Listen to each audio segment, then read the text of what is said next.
आपका क्या ख्याल है कि ये हम लोगों ने आंखें बंद की हुई है? ये किसी ने आंखें बंद नहीं की हुई, सब चीज मॉनिटर हो रही है।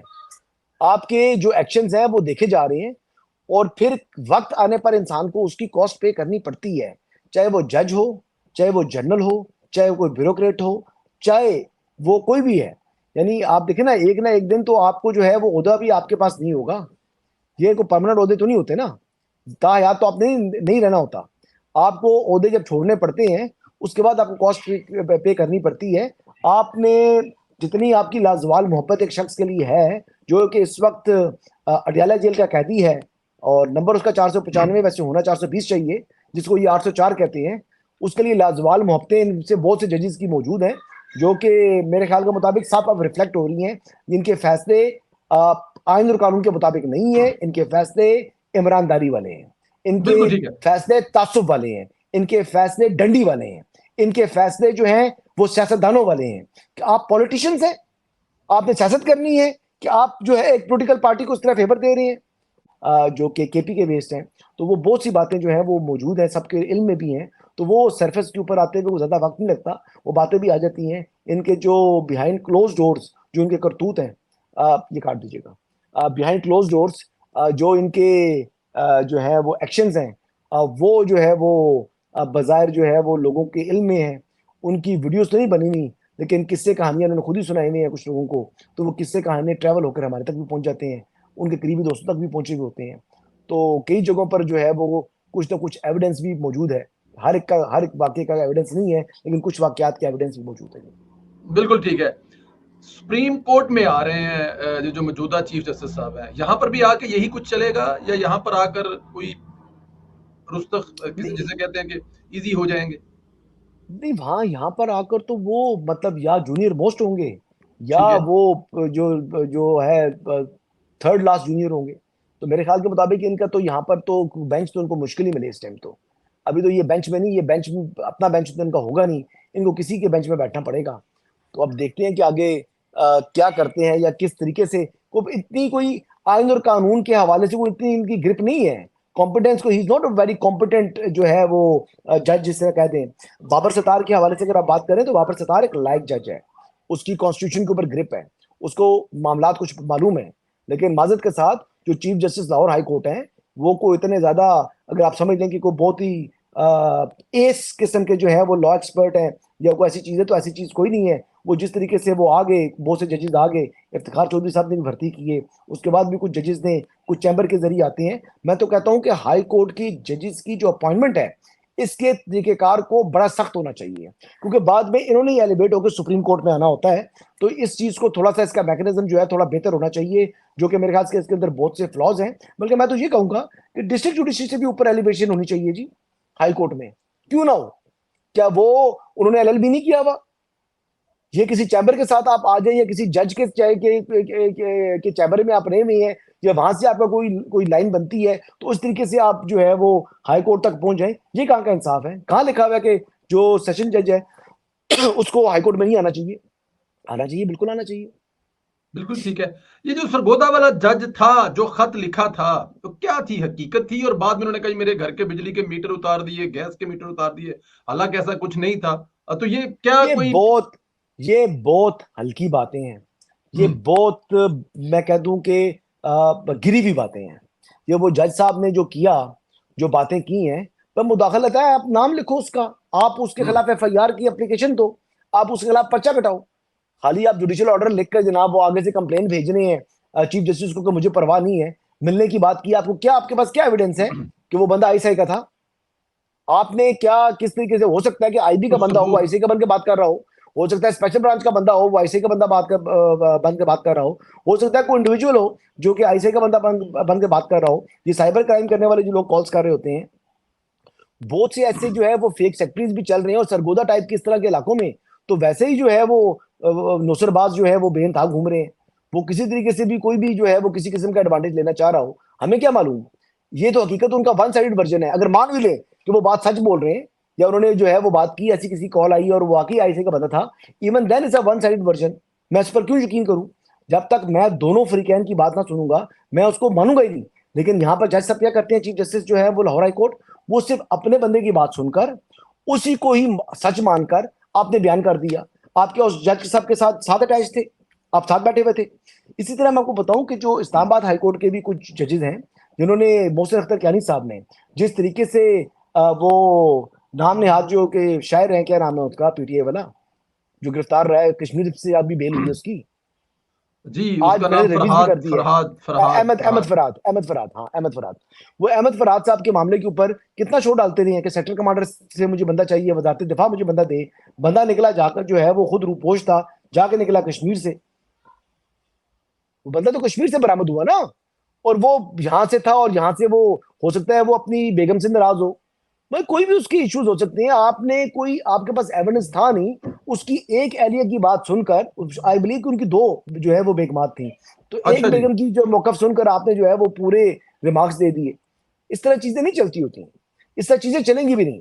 और ये जो कर रहे हैं, आपका क्या ख्याल है कि ये हम लोगों ने आंखें बंद की हुई है? ये किसी ने आंखें बंद नहीं की हुई, सब चीज मॉनिटर हो रही है। आपके जो एक्शंस हैं वो देखे जा रहे हैं, और फिर वक्त आने पर इंसान को उसकी कॉस्ट पे करनी पड़ती है, चाहे वो जज हो, चाहे वो जनरल हो, चाहे वो कोई ब्यूरोक्रेट हो, चाहे वो कोई भी है। यानी आप देखें ना एक दिन तो आपको जो है वो ओहदा भी आपके पास नहीं होगा। ये कोई परमानेंट ओहदे तो नहीं होते ना, ताहयात तो आपने नहीं रहना होता। आपको ओहदे जब छोड़ने पड़ते हैं, उसके बाद आपको कॉस्ट पे करनी पड़ती है। आपने जितनी आपकी लाजवाल मोहब्बत एक शख्स के लिए है, जो कि इस वक्त अडयाला जेल का कैदी है, और नंबर उसका 495, वैसे होना 420 चाहिए, जिसको ये 804 कहते हैं, उसके लिए लाजवाल मोहब्बतें इनसे बहुत से जजेस की मौजूद हैं, जो कि मेरे ख्याल के मुताबिक साफ अब रिफ्लेक्ट हो रही हैं। इनके फैसले अ, आइन और कानून के मुताबिक नहीं है, इनके फैसले ईमानदारी वाले हैं, इनके बिल्कुल ठीक है। फैसले तासुब वाले हैं, इनके फैसले डंडी वाले हैं, इनके फैसले जो हैं वो सियासतदानों वाले हैं। कि आप पॉलिटिशियंस हैं, आपने सियासत करनी है, कि आप जो है एक पॉलिटिकल पार्टी को इस तरह फेवर दे रहे हैं? वो देख रहे हैं ना, वो जस्टिस इब्राहिम साहब ने क्या किया है, हाई कोर्ट वाला जो पेशावर वाले जी, थे, इस्लाम पेशावर हाई कोर्ट। ओहदा ले लिया ना, सियासी फैसले एक कर रहे थे महीना ना। भी नहीं गुजरा, एक महीना भी नहीं गुजरा। एक महीना भी नहीं गुजरा, तो इन्होंने भी यही इनकी जो है वो अजाइम होंगे, यही इनकी सोच होगी कि किसी तरीके से ठीक। जो हम बाद में जो है वो फायदा ले। मैंने फायरवॉल पे बात करनी, लेकिन उससे पहले एक सवाल मुझे अभी इस पे और लेना है। मुझे जरा ये बताएं कि पहले इमरान खान साहब की तस्वीर लीक हुई, सुना है वो बंदा पकड़ा गया, चलो कोई बड़ी बात नहीं। फिर 16 मिनट की ऑडियो रिकॉर्डिंग जो है वो लीक हुई, जिस पर अब उनकी एक मेंबर है तैयबा राजा साहब, वो फरमा रही है कि अभी एक वीडियो भी खान साहब की आ रही है, जो रिकॉर्ड हुई है वो भी अभी आ रही है, जिस पर अतर मिनल्ला साहब ने कहा तो कोई बड़ी बात नहीं, अगर लीक होगी तो उसमें कौन सी क्यामत आ गई है। तो क्या इसके कोई रूल एंड रेगुलेशन, कोई सुप्रीम कोर्ट के कोई होते हैं जो फॉलो करने होते हैं, या बस हो गया तो हो गया अच्छा, बस? नहीं कोई क्यामत नहीं आ गई तो फिर मोजेस जो जस्टिस अतर मिनल्ला साहब से हैं, उनसे मैं सवाल पूछूंगा, अगर लीक होगी तो कोई क्यामत नहीं आ गई, तो बात ये है कि फिर आप एक तरफ कहते हैं कि जस्टिस बाबर सत्तार साहब की जो फैमिली का डेटा लीक हुआ, तो वो जी बहुत बड़ा जुल्म है। तो जी। बाकी जुल्म है, मैं तो इस बात को कह रहा हूँ कि मुनासिब नहीं है, नहीं होना चाहिए। तो फिर अगर वो चीज मुनासिब नहीं है, तो इमरान खान की ऑडियो सुप्रीम कोर्ट से लीक होने की वो क्यों नहीं कोई जो है वो जुल्म हो गया, या क्यामत नहीं आ गई? ये क्यामत है। अगर ये क्यामत नहीं है तो फिर वो भी क्यामत नहीं है। आपका मियार एक होना चाहिए, डंडी नहीं मारनी चाहिए। बात करते हुए फेयर बात करें, और बात में आपकी जो है ना वो एक साइड की फेवरेटिज्म नजर नजर नहीं आना चाहिए। यहां पर फेवरेटिज्म नजर आ रहा है। ये जजेस जो है ये फेवरेट जो है उन्होंने बनाया हुआ है। और किसी की सास का मसला है, किसी की जो है वो बेगम की तरफ से प्रेशर आ जाता है, किसी का क्या मामलात हैं, मतलब ये इनकी हकीकत है। देखिए, नवाज शरीफ साहब को जिस दिन सजा हो रही थी पनामा के अंदर, तो ये जजेस की फैमिलीज क्यों आकर बैठ गई थी ऊपर खुशी से, जी और जनाब क्लैपिंग शुरू कर दी थी ऑर्डर्स के ऊपर कि नवाज शरीफ को सजा होगी है। असल में इनको इमरान खान से मोहब्बत है, और नवाज शरीफ से कोई दुश्मनी है। और ये उसी वजह से जो है वो इस वक्त जो अपने फैसले ये कर रहे हैं, इसमें ये डंडियां मार रहे हैं, और ये डंडी मार रहे हैं, और मैं खुलम खुला कहूंगा, बेशक तो अदालत में जिसने बुलाना है बुलाए, ये डंडी मार रहे हैं जजेस। डंडी मार रहे हैं, फायरवॉल आ गई है, आपने ट्वीट जी किया कि फायरवॉल आ गई है, इंस्टॉल हो गई है, टेस्टिंग हो रही है। क्या होगा जी इससे, कुछ कंट्रोल कर पाएगी हुकूमत इस फायरवॉल के जरिए? जी बिल्कुल। ऐसा हम्म यूट्यूबर जो कि इस वक्त बाहर बैठा हुआ है, मैं एग्जांपल दे लेता हूँ। वो हम्म। बाहर बैठा हुआ है, वो बाहर बैठता है तो उसको पाकिस्तान के अंदर जो है उसकी विजिबिलिटी सिफर हो जाएगी, नहीं अच्छा आएगा जी। नंबर। हाँ जी। अगर वो पाकिस्तान से उसको अगर 50,000 व्यूज मिल रहे थे, तो भी वो 50,000 व्यूज उसको नहीं मिलेंगे। पाकिस्तान से कम नहीं वो उसकी छुट्टी है। नहीं मतलब वो कब मेरे जैसा बंदा जो शरीफ इंसान है वो तो कुछ कहता भी नहीं है, करता भी नहीं है, मेरे जैसा भी 0-0 हो जाएगा बाहर बैठ के जो प्रोग्राम नो कर रहे नो नो हैं। अच्छा, no no no no no मखसूस लोग जो कि एंटी स्टेट है, एंटी जो कि स्टेट हैं। हाँ, या जो कि इमरानदार हैं। यानी आप वो जो हमारे वो फोर मैन शो वाले तो बड़ा अजीब सा लफ्ज इस्तेमाल करते हैं उनके लिए, नहीं वो जिसमें कोई वो डू आ जाता इमरानडूस, है। इमरानडूस हाँ कहते हैं, कोई अजीब, वो कोई ऐसा लफ्ज अजीब। इस्तेमाल करते हैं देखिए जी उनके इमरानडूस साथ। वो। जी जी, वो उनके साथ जो है वो ऐसे ही होगा, उनके लिए उनके व्यूज खत्म हो जाएंगे। और ये पता है बेसिकली काम क्या हो रहा है? ये जी होता ये है कि रियासत मुखालिफ बात करना फैशन बन चुका है। आप फौज के ऊपर तनकीद करना फैशन बन चुका है। और फौज पर तनकीद करने को आप जो है ना वो आईनी और जो कानूनी जो है वो स्ट्रगल का नाम दे दिया गया है। ये बेसिकली ये जिस किस्म की हरकतें इन्होंने शुरू की हुई थी, तो इनका इलाज यही था। ये फौज के ऊपर कीचड़ उछालकर, फौज के ऊपर भुगतान तराशी करके ये अपने डॉलर्स कमा रहे थे। तो अब इनकी जो डॉलर्स की कमाई है, वो रास्ता जो है वो खत्म हो जाएगा। ये दिनों की बात बता रहा हूं। फायरवॉल नस्ब हो चुकी है, ठीक फायरवॉल है। की टेस्टिंग हो रही है, और टेस्टिंग भी जो है वो कर रहे हैं। और कुछ दिनों में वो जो अकाउंट्स, मखसूस अकाउंट्स होंगे, उनके ऊपर जो है उनको इन प्लेस कर दिया जाएगा, उनको वहां पर से ब्लॉक कर दिया जाएगा। और मैं आपको एक दिलचस्प बात बताऊं जो मैंने पहले नहीं की। ये वो फायरवॉल है हम्म। जो वीपीएन भी उसको ब्रेक नहीं कर सकेगा। और वो वीपीएन के अंदर छुपा हुआ बंदा कौन है, ट्रैफिक में कौन है, वो वो उसको भी भी ढूंढा जा लोकेट कर सकता लेंगे, ढूंढा जा सकेगा। तो ये जो 40 अरब रुपए का जो उन्होंने जो रट लगाई हुई है ना, ये 40 अरब रुपया जो है हुकूमत का तो लग गया है, लेकिन आपके जो डॉलर्स है ना, ये डॉलर्स अब आपके पॉकेट में नहीं आने। ये जो आप रियासत के ऊपर भुगतान तराशी करके, इल्जाम तराशी करके जिस किस्म की आप बातें कर रहे थे, आप लोगों का इलाज यही था। आप लोगों का इलाज यही था। आप देखें ना किर्गिस्तान के हवाले से जो सब जिस किस्म की इन्होंने मनफी प्रोपेगेंडा किया, जिस किस्म की हरकतें की, उसका कितनी जो है यहाँ पर तकरीबन 10,000 फैमिलीज वो कितने कर्ब में मुब्तला थी।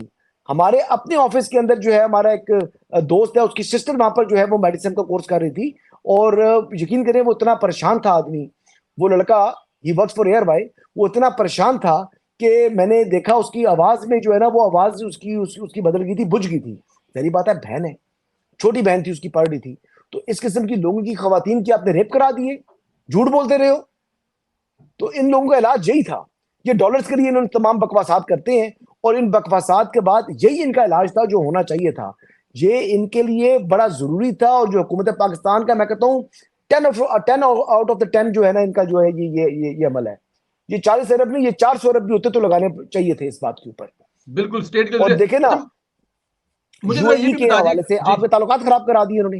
वो जी वीजेस नहीं मिल रहे आजकल पाकिस्तानियों बिल्कुल को, ऐसे ही, इस ऐसे वजह ही। से कि बारिश के ऊपर आपने मनफी प्रोपेगेंडा किया। और वहां पर जाकर आप सियासत करती हैं। वो उन्होंने अपने मुल्क के अंदर सियासत की इजाजत किसी मुल्क को नहीं दी। यहाँ पर जनाब ये एक मखसूस सियासी जमात जो है पीटीआई, ये जाकर वहां पर उनके लोगों ने जो है सियासत शुरू की हुई है।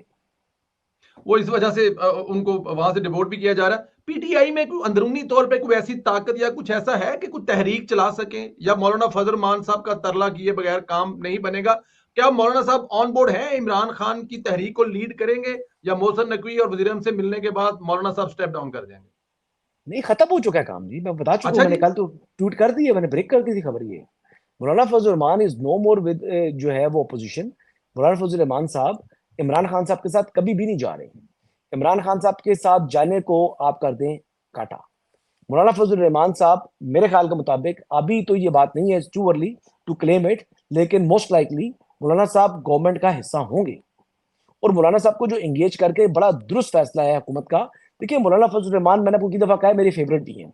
और मौलाना फजल रहमान एक पाकिस्तान की पॉलिटिकल एक हकीकत है। मौलाना जी फजल रहमान के पास एक सीट ना होना, तब भी वो पाकिस्तान की पॉलिटिक्स में रेलिवेंट है। मौलाना के पास जो स्ट्रीट पावर है, और मौलाना की इसकी जो फॉलोइंग है, उस फॉलोइंग को कोई भी इग्नोर नहीं कर सकता। और मैं तो आपको कई दफा पहले भी बता चुका हूं, और मौलाना से ज्यादा समझदार सियासतदान मैंने पाकिस्तान में कोई नहीं देखा। मैं कहता हूं इमरान खान नहीं, जो जितनी भी इस टाइम ओपोजिशन अलायंस है, ये तमाम मिल जाए ना, इवन महमूद खान वगैरह, वो मौलाना की एक उंगली के नाखून के बराबर भी सियासत को नहीं जानते, जितनी मौलाना के पास सियासी ग्रिप है। मौलाना तो मतलब ही कैन सी फॉर, मतलब वो दीवार के पीछे भी जो है वो लिखा पढ़ लेते हैं। और मौलाना फजल रहमान जैसा पॉलिटिशियन जो है, सियासतदान, वो कभी ये गलती नहीं कर सकता इमरान खान साहब के साथ जाने की। बिल्कुल ठीक है। मैं ज़रा एक चीज़ मिस कर गया हूँ यूट्यूब के हवाले से जो बात होगी, ये जो फायरवॉल है ये हर किस्म का प्रोपेगेंडा, कोई भी प्लेटफ़ॉर्म जो डिजिटल का मीडिया है जैसे ट्विटर है, इंस्टाग्राम है। जी जी जी जी जी जी जी जी, ट्विटर, फेसबुक, इंस्टाग्राम, कोई भी इंटरनेट की ट्रैफिक है, ये इंटरनेट फायरवॉल है। आप समझ रहे हैं? राइट, कोई भी सोशल मीडिया है ना, कोई भी प्लेटफॉर्म है, कोई भी एक्टिविटी जो थ्रू इंटरनेट होनी है, वो उसको ना सिर्फ मॉनिटर करेगी, फिल्टर करेगी, बल्कि उसको पाकिस्तान में ब्लॉक भी कर देगी। सिलेक्टिव, यानी ये नहीं कि आपके मुल्क में व्हाट्सएप बंद कर दिया जैसे जीसीसी कंट्रीज के अंदर है, या इस तरह की चीज नहीं करेंगे। वो जो करना चाहे वो कर सकते हैं। इसलिए एक्सपेंसिव है और ये बड़ा एडवांस है। ये जीसीसी ममालिक से बहुत एडवांस चीज जो इन्होंने नस्ब की है। इट्स मतलब इतनी इफेक्टिव होगी कि जो आने वाले दिनों में मुझे बोलने की जरूरत नहीं है, आप चंद दिनों में देख लीजिएगा। वैसे बाय द वे अल्लाह का शुक्र है कि ये खबर भी मैंने ब्रेक की थी कि ये फायरवॉल नस्ब होने जा रही है, और ये नस्ब होना भी मैंने जो है सबसे पहले ब्रेक किया जी, है। कल बिल्कुल आपने ब्रेक की, इसमें कोई शक नहीं और है। ये अ, इंशाल्लाह आप देखेंगे कि ये चीज जो है ये आने वाले दिनों में इसके बड़ा इम्पैक्ट आना है, बिलखुसूस एक मखसूस सियासी जमात के हमायती यूट्यूबर्स के ऊपर। उनकी बड़ी बिल्कुल, कमाइयां जो है ना वो खत्म होनी है, उनकी बड़ी चीखें निकलनी है, उन्होंने बड़ा चिल्लाना है। और फिर आजादी इज़हार राय का जो है ना रोना रोना है। ये आजादी आजादी इज़हार राय नहीं था। आपने रियासत के ऊपर एक कीचड़ उछालने को आपने एक फैशन बना लिया था, तो इसका इलाज यही था जो किया गया है। बिल्कुल ठीक है। पीपल्स पार्टी क्यों नाराज़ है? लगता है हुकूमत से कोई नाराज़ कोई नाराज़ है नाराज हर नहीं है, मामले में? कोई ऊपर-ऊपर से नाराज नहीं, अपने वोटरों को कुछ भी दिखाने नहीं के है, लिए क्या है? कुछ भी नहीं है, कुछ भी नहीं है जी। बस सियासत है। ये ही पार्लियामेंट्री पॉलिटिक्स होती है। यही जो पॉलिटिक्स है जो कि इमरान खान को नहीं आती। ये सब मैच्योर पॉलिटिकल पार्टीज हैं। ये अपना जो पार्लियामेंट्री और डेमोक्रेटिक राइट है वो एजिटेट करती भी हैं।